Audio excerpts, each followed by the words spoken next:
Assalamualaikum warahmatullahi wabarakatuh. Perkenalkan kami dari kelompok Kentang akan mempresentasikan tentang generasi startup di era 2023 sampai 2050 dengan beranggotakan Tania Ajeng, Muhammad Agung Sulastomo, dan saya sendiri Jihan Syafitri.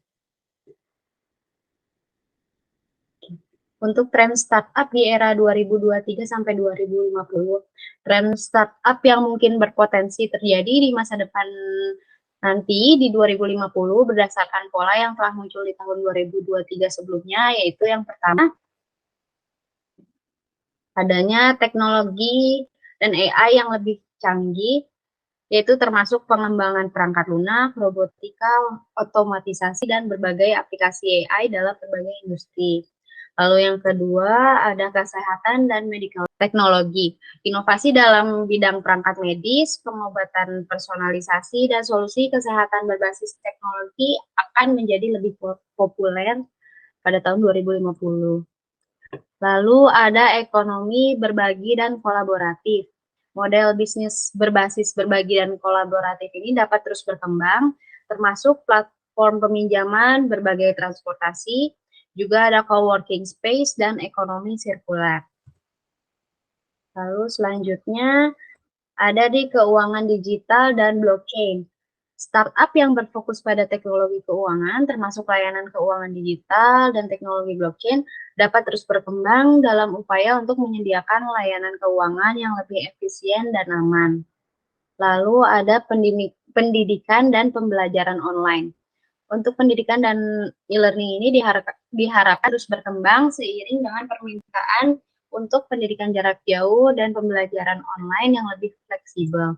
Dan yang terakhir ada smart farming atau pertanian dan agroteknologi. Untuk menghadapi tantangan ini, pangan global juga startup akan berfokus pada inovasi pertanian dan agroteknologi, seperti pertanian vertikal, pertanian berbasis teknologi, dan solusi pertanian berkelanjutan lainnya mungkin akan berkembang dengan pesat.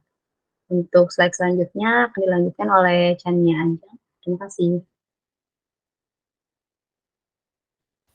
Baik, selanjutnya di tahun 2050 leadership startup menuju 2050.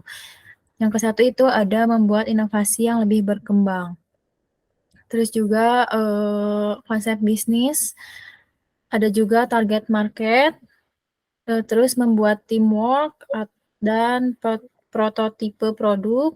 Selanjutnya test market, historical penjualan, membuat proposal penjualan untuk investor, scale up dan growth, dan yang terakhir mengukur impact berkelanjutan. Selanjutnya, untuk membangun produk startup di tahun 2023 sampai 2050, yaitu produk yang akan kami buat masker wajah berbahan organik berupa buah dan sayur yang dikeringkan, lalu diolah menjadi masker wajah yang dapat digunakan untuk menambah kualitas kulit yang lebih sehat serta mempercantik penampilan. Dengan merek Glow Mask, mengapa kami membuat produk tersebut? Karena produk tersebut memiliki impact yang sangat besar terhadap perkembangan kecantikan yang ada di Indonesia, serta dengan adanya bahan-bahan organik yang dihasilkan langsung oleh para petani akan meningkatkan kredibilitas dan growth yang tinggi yang berpengaruh pada hasil penjualan bahan-bahan organik tersebut. Tentunya hal ini dapat dijadikan peluang bisnis yang menjanjikan dan dapat diinvestasikan untuk kebutuhan jangka panjang dan tentunya berbasis pada digitalisasi. Selanjutnya jangkauan konsumen startup. Yang pertama ada anak-anak mulai usia 10 tahun, terus juga ada remaja yang masih bersekolah dan mahasiswa. Selanjutnya bisa dipakai wanita ataupun pria dewasa. Dan selanjutnya lagi, terakhir ada lansia.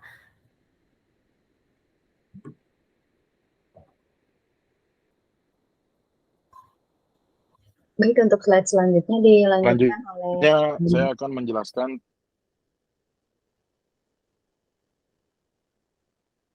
ya baik. Selanjutnya saya akan menjelaskan terkait pendanaan startup.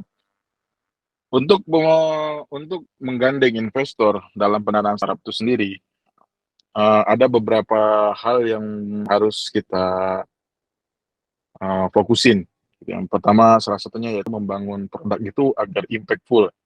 Kenapa harus impactful? Karena dengan produk yang cukup impact ke pasaran gitu, terutama ke market itu sendiri, itu akan membuat bisnisnya menjadi lebih sustain.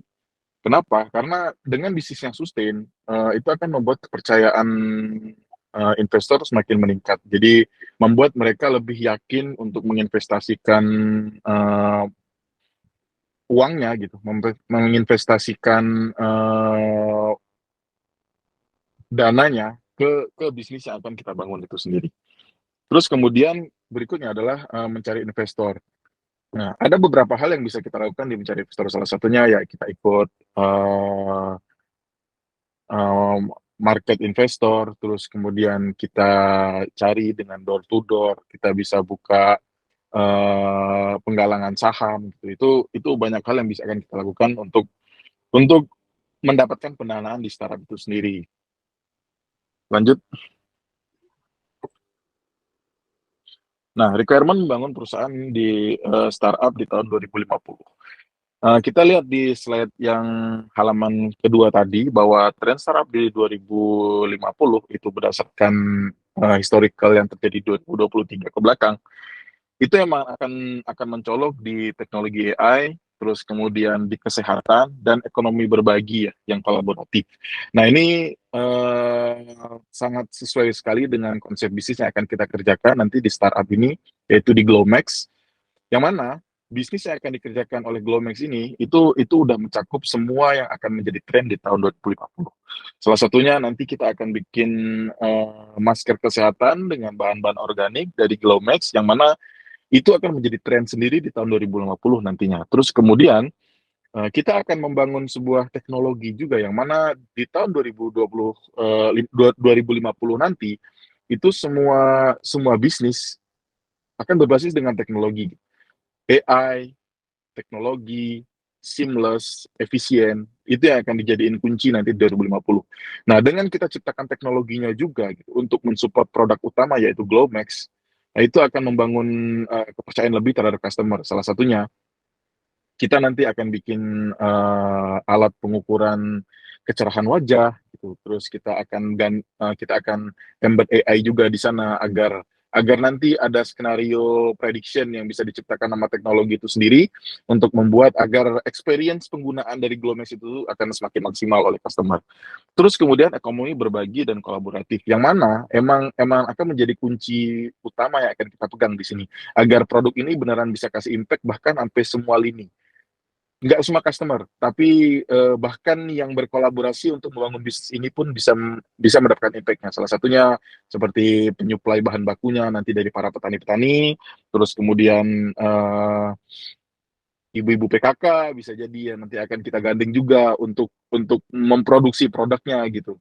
Nah, agar bisnis ini semakin scale up nanti 2050, kita akan bikin ibu-ibu PKK-nya tuh skill-nya pun kita scale up. Biar apa? Nanti pada saat 2050, semua produknya, semua bisnis di 2050 itu udah berbasis dengan teknologi, ibu-ibu PKK-nya pun semakin skillful nantinya, semakin bisa menerapkan teknologi dalam mempercepat dan mengefisiensi produksi itu sendiri. Lanjut. Next. Nah, saling perusahaan ya. Jadi perusahaan kecil menjadi besar. Gimana caranya kita nge-scale perusahaan kita yang awalnya hanya startup di 2050 tadi menjadi perusahaan besar, yang mana bukan hanya besar tapi beneran bisa leading market nanti di 2050. Itu pertama kita akan merencanakan bisnisnya dengan jelas. Pertama, kita harus tahu dulu bisnis ini akan seperti apa, bisnis prosesnya akan seperti apa, SOP-nya clear. Itu yang akan kita bangun di awal. Karena ya itu, masker wajah ini emang berdasarkan bahan-bahan organik, itu yang akan kita terapin di awal. Nah, terus kemudian mengidentifikasi target pasar. Nah, dengan kita identifikasi target pasar, kita akan tahu bahwa target market kita pun akan lebih jelas gitu. Dengan target market yang lebih jelas, maka konversi dari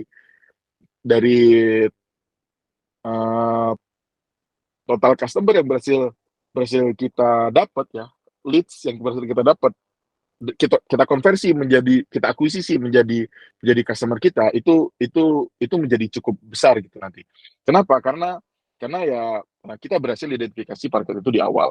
Terus kemudian meningkatkan kapasitas produksi. Untuk meng-scale up bisnisnya, jelas kita akan meningkatkan kapasitas produksi kita, yaitu ya dengan asumsi kita bisa produksi sejumlah 20 sampai 30 masker per hari untuk saat ini gitu. Nanti semakin ke depan mungkin pada saat kita udah bisa scale up bisnisnya, proses operasional sudah semakin efisien, kita bisa bikin itu menjadi 70, 100, 1000, bahkan 1 juta produk dalam satu hari di skala produksinya.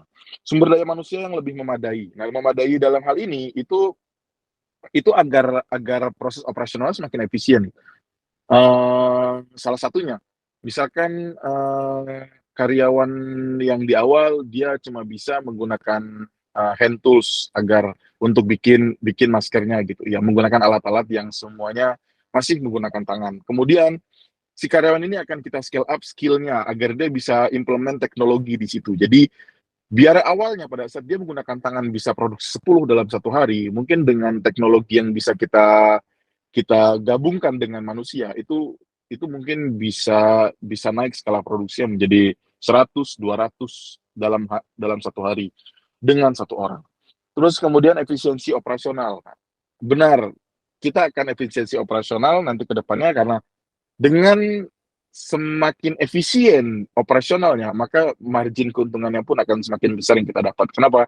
Ya karena kita tidak membuang kos cukup besar di operasional itu sendiri. Karena ya yang namanya bisnis, bahan baku, operasional, itu satu yang harus dijaga sustainability-nya sebenarnya.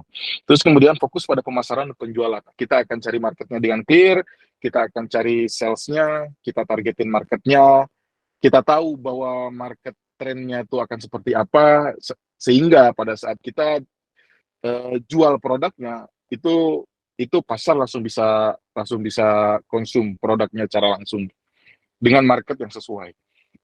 Terus kemudian kita mengelola risiko dengan bijak, ya dengan menampung, salah satunya dengan menampung kritikan gitu, yang terus yang berbasis digital, nanti kita buatnya semakin seamless, jadi trust terhadap farmernya kepada produknya itu sendiri akan semakin tinggi, itu akan meminimalisir terjadinya risiko-risiko kegagalan di akhir gitu. Kegagalan produknya salah satunya. Terus kemudian evaluasi dan penyesuaian. Nah, dengan kritikan-kritikan yang didapat tadi, kita akan coba evaluasi, evaluate, improve, terus kemudian kita kembangin lagi produknya. Terus kemudian memperhatikan keuangan. Nah, ini manajemen keuangannya cukup penting. Kenapa? Karena dengan semakin bagus keuangannya, semakin sehat keuangannya, semakin clear bisnis prosesnya, itu semakin sustain juga bisnisnya gitu. Nah, dengan semakin sustain berarti perusahaannya akan tetap ada, bahkan sampai 2050 bisa jadi akan menjadi market leader, nanti bisa jadi di 2050. Gitu dari saya. Lanjut. Ya. Oke, mungkin sekian presentasi dari kelompok kami. Semoga presentasi kali ini dapat bermanfaat untuk tugas kita yang sedang kita kerjakan. Oke, terima kasih. Assalamualaikum warahmatullahi wabarakatuh.